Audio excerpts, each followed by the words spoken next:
जय Hind everyone. My name is Piyush Sahi. आज हम स्टार्ट करने जा रहे हैं ग्लास चैप्टर। जैसा कि आप जानते हैं ग्लास का हम तो जानते ही देखे होंगे अपने सराउंडिंग्स में। और ग्लास जो है वो सुपर कोल्ड लिक्विड है। क्या है ये? Super cold liquid. और it is not a true solid. ये ट्रू सॉलिड नहीं, सॉलिड बोल सकते हैं लेकिन ट्रू सॉलिड ये नहीं है। ठीक है। It is the mixture of different metals. ये डिफरेंट मेटल से मिल के बना है, लाइक सिलिका। ठीक है। अब हम जानेंगे कि ग्लास के कितने टाइप्स हैं। तो ग्लास के 7 टाइप्स हैं। कितने टाइप्स हैं? 7 टाइप्स। जिसमें पहला आता है सोडा ग्लास। क्या आता है? Soda glass.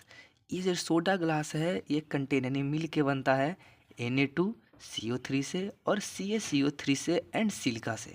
ठीक है। और it is A cheapest glass. ये क्या है? चीपेस्ट ग्लास है, यानी नॉर्मल ग्लास है। It is a use making house article. जैसे कि आप लोग देखते होंगे घर में वो गिलास सजावट ये सब चीज़ का ये इसका इससे बनता है। ठीक है। और आप अगर याद करना चाहते हैं तो ऐसे याद कर सकते हैं कि जो सिलिका है वो सारे ग्लास में होगा, ये बदलते रहेगा। सिलिका सारे ग्लास में होता है। ठीक है। अब हम बात करेंगे सेकंड के बारे में, जो है पोटास ग्लास। क्या है? Potash glass. पोटास ग्लास जो है जो KCO3 से मिल के बना है और CaCO3 से मिल के बना है। और जैसा कि आप जानते हैं सिलिका सबसे सब में रहेगा क्योंकि वो सब में है, तो सारे में रहेगा। इसलिए जो हमारा पोटास है वो मिल के बना है KCO3 से और CaCO3 से एंड सिलिका से। और it is highly temperature resistant. ये ज़्यादा जो टेम्परेचर है ना वो अपने अंदर स्टोर कर सकता है। ठीक है। इसीलिए इसको लैब में यूज करते हैं। जैसे कि आप जानते होंगे कि लैब्स में वो केमिकल्स को रिएक्ट करवाने के लिए हीट देना पड़ता है, इसलिए वहाँ पे ज़्यादा थीला चाहिए, इसीलिए वो लैब इक्विपमेंट है ये। ठीक है। अब आप याद करेंगे, हम जानेंगे प्रैक्स के बारे में। समझे? ब्रेक्स क्लास, इसको आप याद करते हैं प्रैक्स ब्रैक्स याद कर सकते हैं। और ये मिल के ना है ब्रैक्स एंड सिलिका से। ठीक है। ये जो है वो एडजस्ट करता है हाई टेम्परेचर को। समझे? जैसे कि वो जो ज़्यादा टेम्परेचर को मिलेगा तो ये एडजस्ट कर सकता है, जैसे कि वो मैनेज कर लेगा। वो जस्ट ये कॉमन है, मैनेज कर लेगा। इसीलिए इसका यूज भी हम लोग करते हैं लैब में, इसीलिए इसको भी लैब इक्विपमेंट बोलते हैं। ठीक है। अब हम जानेंगे क्रॉक्स ग्लास के बारे में। किसका हम जानेंगे? हम क्रॉक्स ग्लास। क्रॉक्स ग्लास जो है वो मिल के बनता है CEO3 एंड सिलिका से। आप ये एक नया वर्ड है CaCO3, आप इस चीज़ का नहीं जानते होंगे इसलिए बताते हैं। इसको बोलते हैं क्रीमा ऑक्साइड। क्या बोलते हैं? क्रीमा oxide. It is a absorb UV raise.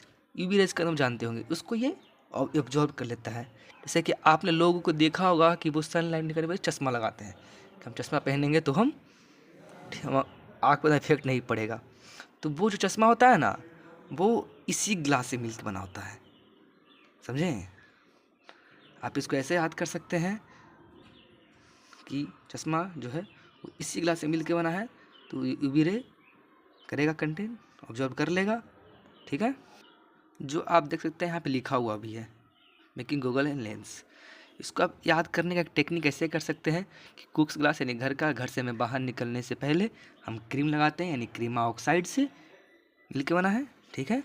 और ये यूवी रेज को कन्वर्ट करता है और इसीलिए हम सच के क्या करते हैं, चश्मा से बाहर निकलते हैं, इसका लेंस बनता है यानी गूगल्स बनते हैं। ठीक है। अब हम बात करेंगे फोटोक्रोमेटिक ग्लास के बारे में। इट ये जो है मिल के बना हुआ है AgCl एंड सिलिका से। किससे मिल के बना है ये? AgCl and silica. और ये जो है वो बिकम डार्क इन सनलाइट। जैसे कि आप कुछ लोगों को देखे होंगे कि वो बोलते हैं कि मेरा जो चश्मा है वो पावर का है, लेकिन उनका आप देखेंगे कि वो धूप में उनका चश्मा काला पड़ा रहता है, ऐसे वो ट्रांसपेरेंट होता है।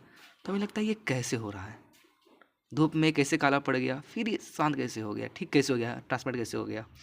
तो यही जो है ग्लास फोटोक्रोमेटिक्स इसी का बना होता है। इसीलिए वो जब सनलाइट पाता है तो वो डार्क हो जाता है, लेकिन जो वो होता है डार्क होने के बाद ही वो ट्रांसपेरेंट शो करता है, यानी अंदर से बाहर, बाहर से अंदर दिख सकता है। आप देखते होंगे अंदर से बाहर, बाहर से अंदर दिखता है, लेकिन वो ब्लैक हो जाता है। ठीक है। और ये जो है इसका तो जब चश्मा का हम बात कर रहे हैं तो ये भी जानवे करते हैं आप, लेंस या गूगल्स बनेंगे इसके। चलिए आगे बढ़ते हैं। अब हम बात करेंगे फ्लैंट ग्लास के बारे में।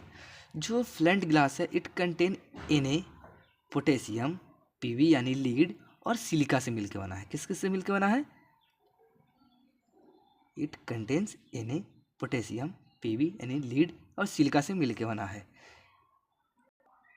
It has high refractive index और so it is used making the prism and other opticals instrument. जैसे कि आपने देखा होगा कि वो स्कूल्स में प्रिज्म आता है, जिसको हम लोग वो रख के लाइट को करते हैं। आपने 9-10 में पढ़ा होगा ये चीज़, वो लाइट को ट्रांसफ़र करता है, इधर से उधर रिफ्रैक्ट करता है। वही है ये, वो इसी से बना होता है, फ्लिंट ग्लास से मिल के बना होता है और इसका वही सब बनता है। तो इसका आप ऐसे याद कर सकते हैं कि ये जो बनता है Na, पोटेशियम, लीड और सिलिका से, और इसके प्रिज्म ये सब बनते हैं और इसका ये रिफ्रैक्टिव इंडेक्स होता है। ठीक है, अब हम पढ़ने आ रहे हैं 7वां, जो 7th हमारा ग्लास है उसके बारे में, जीना ग्लास। जीना ग्लास जो है बेस्ट ग्लास होता है, सबसे बढ़िया ग्लास होता है और ये मिल के बनाता है जिंक एंड सिलिका से। किससे मिलकर बनाता है? जिंक एंड सिलिका से। और ये जो है इसमें हम एसिड बेस रख सकते हैं, इसमें हम सारे एसिड और बेस डाल रख सकते हैं।